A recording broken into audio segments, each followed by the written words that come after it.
Okay, we'll make a start. So for those who don't know me, I'm Roger Sharp. I work in the planning assessment area, and I'm your trainer for the day.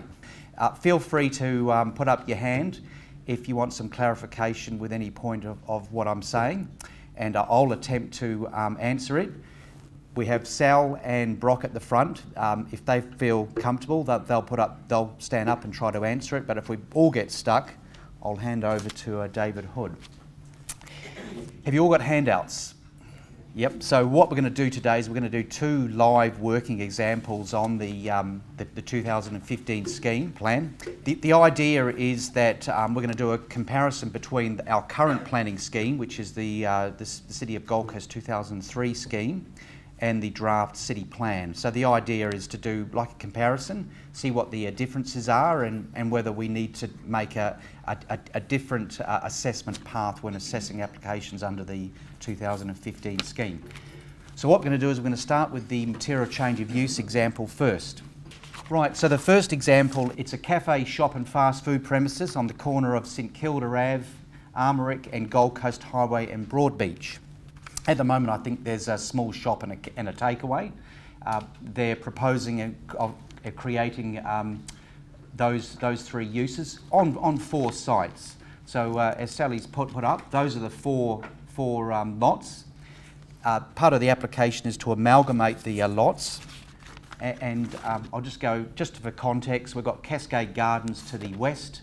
We have some smattering of commercial non-residential along the Gold Coast Highway, but to the east and primarily it's medium, getting on to medium to high density residential within the Broadbeach area. There's a couple of perspectives of the proposal. So in terms of height, it's only 2 stories. It's not particularly obtrusive.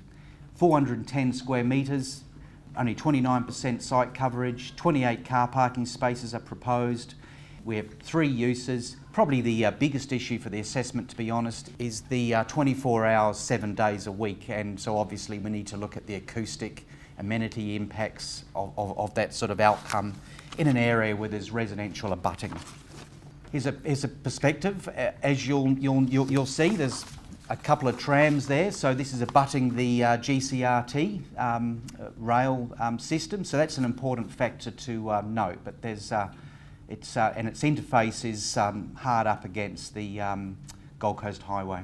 So we have under the 03 scheme, it's in the Broadbeach LAP, and it's in 2 precincts. It's in precinct 2, which is your residential precinct, and precinct 3, which is your highway tourism precinct.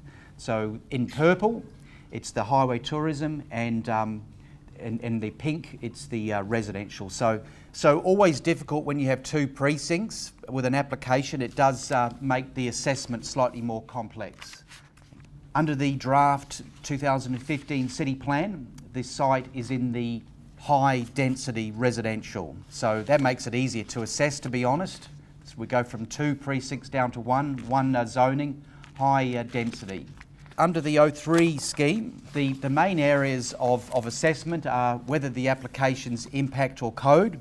We need to determine the suitability of the application, starting with the intent of the applicable domain or LAP. In this case, it's a local area plan, the Broadbeach LAP. And under the 03 scheme, as we do now, it's a bottom-up approach to assessment. So even the acceptable solution does have some merit or weight.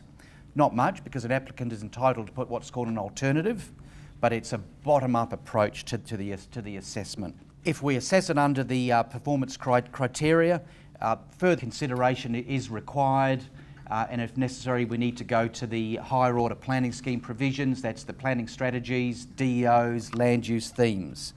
But overall, this is an impact assessment application. We must consider the whole scheme, but primarily it's a bottom-up approach. Right, as everyone knows, these are our tables of assessment. We have 2 precincts, so there'll be 2 tables of assessment that'll be relevant to this application. In the first one, the residential, you'll notice we have exempt self-assessable code impact. We have a cafe that's listed as code. In the highway tourism, we specifically have fast food premises and code. and a shop with a GFA not greater than 200 square metres. So the application is for those three uses: cafe, shop, fast food. So we're generally getting a self-assessable outcome in the highway tourism, but the residential precinct doesn't seem to allow or have expectation for a fast food premises and a shop. Therefore, the application is impact assessment. Right, so we're at the Broadbeach LAP place code, and specifically, just bear in mind that we're assessing an application for a fast food premises, cafe and shop of 410 square metres. So when we read this, I want you to think about whether the application accords with the Broadbeach LAP place code. Residential precinct intended to cater for medium to high density permanent residential land uses, low impact tourism residential, and a range of low intensity retail and commercial uses to meet the needs of the immediate residential catchment. So I think those uses in a 410 square metre building, I think we're about there. I think so. You know, generally I think this application accords with the Broadbeach LAP place code in terms of the residential precinct. In terms of the highway tourism precinct, the northern extent of this precinct, located between the First Avenue and Queensland Avenue, is intended to be developed for a series of high quality restaurants and convenience services to cater for both tourists and residents. That's a little bit south of this site. Residential activity within this part of the precinct is encouraged on the ground floor. This part of the precinct is to be developed at a lesser intensity to those areas of the north and the south. High standard of landscape amenity, urban design and architecture is encouraged, having regard to highway frontage, innovative design. So overall, I see this as a low-scale building, and in my opinion it would comply or doesn't contravene the highway tourism precinct. So in terms of the place code, I think this application looks good.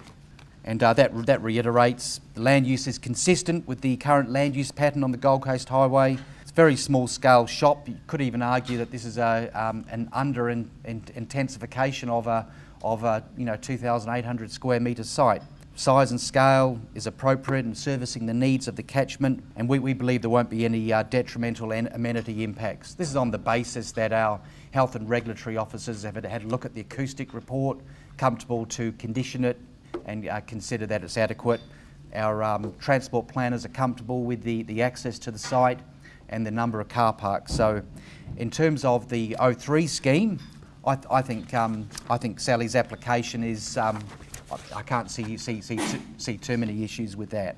We've had a brief look at the 03 scheme. Now we're going to look at the 2015 scheme, and we've had some changes with definitions. State government in their wisdom have decided to lump cafes, restaurants, fast food premises, kiosks. There's probably a couple of other uses. So this application under the 2015 would be for a shop. A shop is a shop, that stays the same, but it's a shop and a food and drink outlet. That's something for all of us to get our heads around as land use planners and as transport planners and David's strategic planners as well.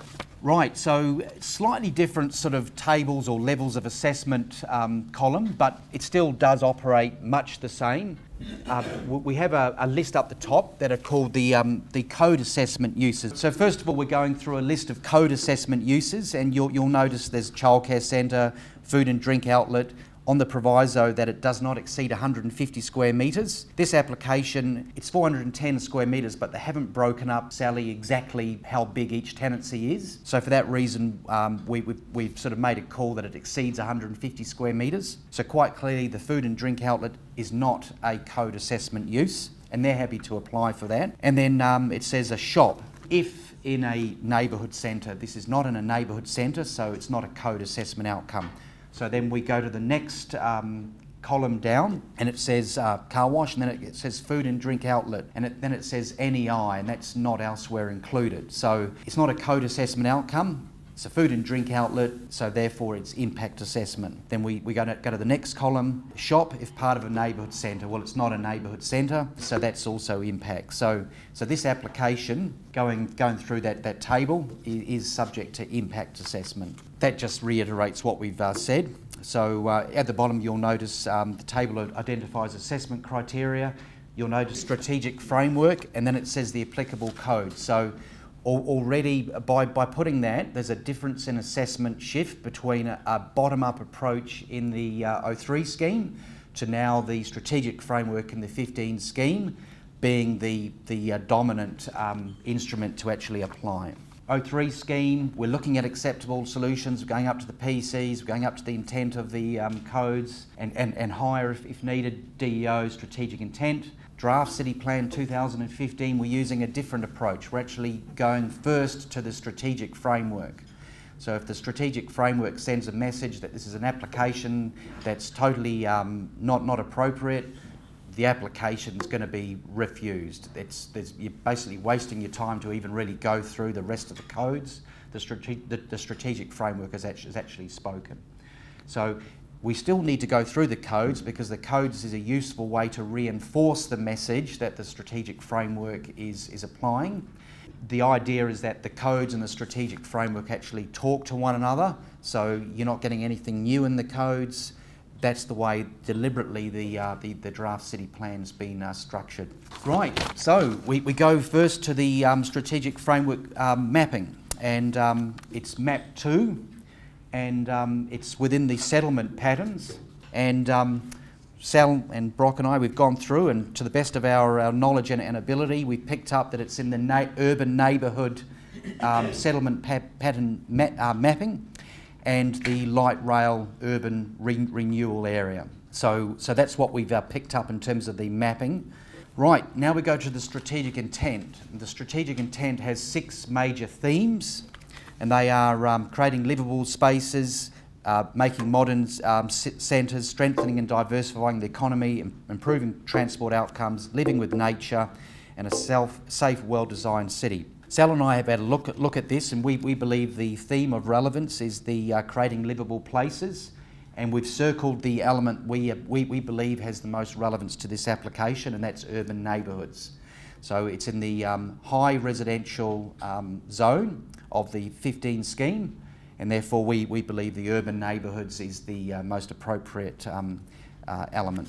So the strategic intent, we're using the maps to find the correct elements in the strategic in the intent, so the urban neighbourhood and the light rail urban renewal area. And basically the message we're getting from the strategic intent is the growth and expansion of the city's network of neighbourhood centres is planned to occur in urban neighbourhoods, including light rail urban renewal areas. An example of the applicable criteria: the light rail urban renewal area is a cohesive corridor of distinctive, high-quality urban environments that optimises accessibility to light rail service and economic development opportunities. Specific outcomes: all urban neighbourhoods are to be compact, pedestrian-friendly, offer housing choice and high amenity to provide access to facilities, services, public transport, employment and essential infrastructure.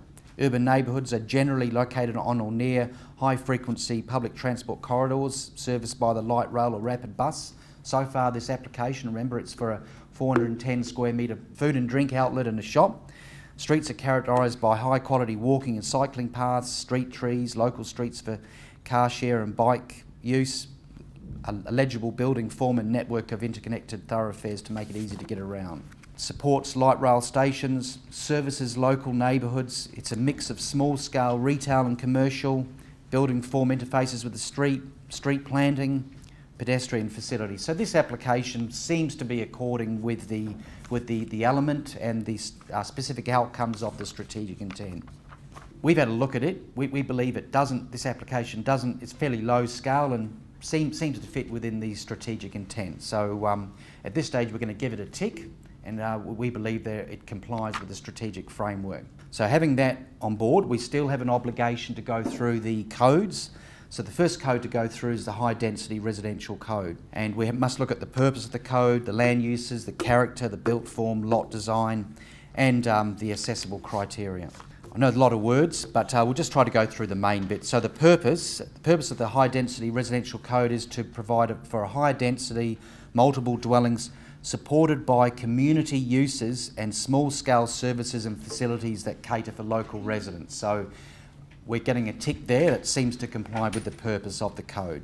We'll just do a, in terms of reinforcing compliance, we'll just go to the high density residential zone code. So we go to the AOs, but we'll go straight to the PO.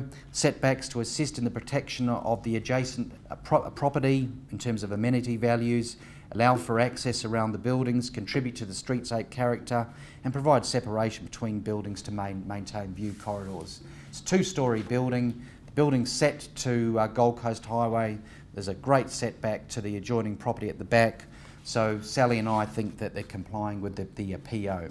Unlike the current planning scheme, compliance with AO1 is not required, as the proposed setbacks demonstrate compliance with the strategic framework, specifically the urban neighbourhood specific outcomes for the light rail renewal area.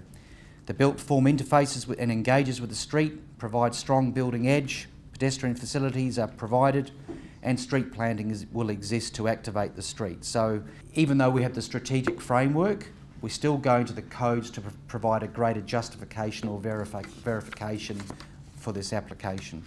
Right, a comparison between the schemes. So we've done an assessment, so it's a 410 square metre food and drink outlet and a shop. We've gone through the 03 scheme. We took a bottom-up approach. We looked at critical acceptable solutions, compliance with the performance criteria. We went to the intent of the domain, to the LAP, to the code. If necessary, we can go to the planning strategies, land use themes, desired environmental outcomes. We've had a look at that, and we believe through that assessment approach, this application is suitable. In summary, we go to the draft city plan.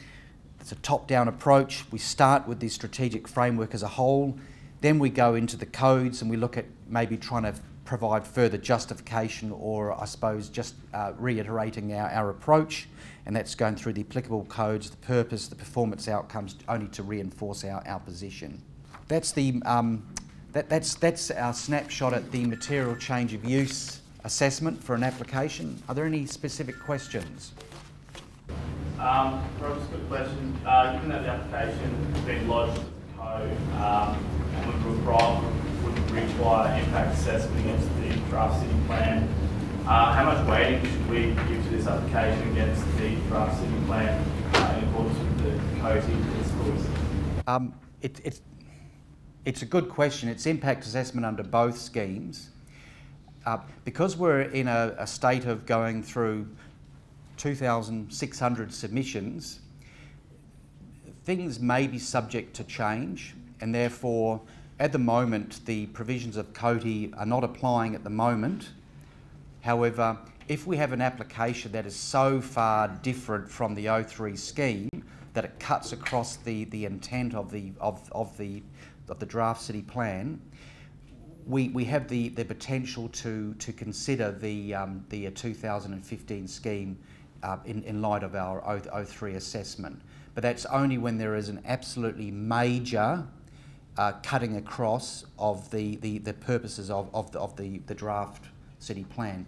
This application obviously doesn't, and therefore it has zero weight to this application. Any other questions? Good question though, thank you. Rog, can I take you back to the levels of assessment table? Sal, do you mind going to that slide, please? 250. No. Specifically, I just wanted you to comment, Rog, on the fact that a shop where it doesn't meet those criteria in the impact column is essentially an unlisted land use. So we can draw a conclusion that if a shop is, say, 150 square metres or within a neighbourhood centre, it's a contemplated land use. I guess that's a traditional mode of thinking. It's how we kind of implement the current scheme. Do you think that's a factor that we need to keep in our minds with the draft city plan? If it's not a listed land use, that there's some inherent or potentially inherent conflict with the scheme in terms of land use planning? It's a good question, Harley, and I think yes. This is 410 square metres, so there's going to be a fast food component. We're not quite sure about how many square metres it is. So we have a, say, 150 square metre threshold. If it was 180 square metres, I wouldn't be too bothered about it. But certainly if an application came in and it was a a 500 square metre shop, certainly the alarm bells would be ringing, and we might then consider that it was cutting across the 15 scheme, plan. Good question. Sorry, do you mind? I missed the beginning of that question. But I guess, Dave, my point was that it seems like the tables of assessment give us some indication of what we envisage to be a small-scale shop use. It's got the 150 square metre parameter attached to it. What I'm trying to get at is that if we're an unlisted land use, I guess traditionally in the old scheme it was seen to be undesirable, and so we've got that history of considering an unlisted land use to potentially conflict with the scheme. We've still got some fairly prescriptive parameters of what is code and impact assessment when it comes to a shop. So I guess my question was directed towards, well, at what point do we consider the land use to conflict or potentially conflict with the scheme when it starts to push the boundaries of how big it can get? yeah, look, it's a really good question, and me and Roger had a discussion yesterday about letting this roll, and then if need be, I'd sort of step in and give some alternative views. So at the moment, I'll just give you one alternative view which might help that. Can you go back to the picture of the actual site plans, of the actual proposed development? So the one thing that, and we've been playing with this, the draft city plan, well, it's drafted right, would try to call that a neighbourhood centre, okay? And if you can then go to the tables of the strategic framework, if you don't mind, because effectively you've got a number of uses there occurring in a residential centre. Now, we're playing with the idea of actually defining what a neighbourhood centre is, but what I would say to you in this particular situation, if I was advising the applicant, if you were to trigger your neighbourhood centre rules there, because you remember you've got to consider the strategic framework as a whole, and this is an impact assessable DA. There's a whole additional set of criteria there around exactly what you were talking about. What size shop can you have in a residential setting before you actually trigger a conflict with the scheme? Now, what you'll find in that neighbourhood centre section, and this is why I'd be advising the applicant to have a very good look at it, is very strong supporting statements for new neighbourhood centres in the city. Okay, now that's all about walkability and bikeability. It's all about trying to get as many small-scale convenience type services and jobs within walking distance of actual homes. Now the neighbourhood centre section defines a shop up to the, I think it's 1,500 square metres. Okay, so neighbourhood centres, if you're having a single shop tenancy up to 1,500 square metres and you can satisfy the location criteria, you won't deem to be in conflict with the scheme. Because you'd be able to look at that section and go, we think this is a neighbourhood centre and we believe that we're consistent. Now, outside the light rail corridor, there are slightly different rules for neighbourhood centres. Generally, we don't want them too close to each other, and that's all to enable them to start up. Within the light rail corridor, however, the amount of population you've actually got there, there's a lot more freer rules around neighbourhood centres. But to answer your question in sort of quick summary, that section will say that you can have a shop on merit up to 1,500 square metres. Now, what is that really talking about? That's talking about your Aldis, your smaller IGAs. Woolworths is starting to play in smaller sort of modules. That 1,500 square metres is up for review at the moment. It might go up to 2,000 to make it a bit more flexible, but it will start to give you an indication of how far you can go. So that's really my only comment for this. I thought that was a really good breakdown. And what I think it's identifying is probably why we really need to clearly define what a neighbourhood centre is, so that that doesn't get missed and it gets triggered. Okay, and that was the intent in the table of development too. You know, it said shop if part of a neighbourhood centre. That was trying to link you to that section of the strategic framework. The other final comment I'll make, in the strategic framework, there's the strategic outcome statements and the specific outcome statements, but there's notes. Generally at the bottom of each section or element, there's statutory notes, and you've really got to have a good look at those. Please don't sort of skate over them. That's the area that says an urban neighbourhood falls to the high density residential zone that Roger correctly identified. So that removes any doubt around that. But what it also says in the neighbourhood centre zone, in the neighbourhood centre element, sorry, is that where land, residential land, is identified as being suitable as a neighbourhood centre, they will be delivered through the development assessment process or through future amendments to the scheme. So it's actively encouraging people to come in and say, hey, I think I've got a good site for a neighbourhood centre. I think this is good for the city. Now we did that Because what we learned is if we zone land as a neighbourhood centre, people can sit on it. And if they don't choose to build it, what you end up having is someone trying to build one down the road. And you get the case like you get in Coomera where you actually get a court appeals and you're defending a block of land without a service. So the advice we got from our economists was give very strong supporting statements around neighbourhood centres, but resist the urge to zone the land until someone's willing to make either turn soil or actually start to build. And once they're built, zone it and give it all the benefits of a truly establishing neighbourhood centre.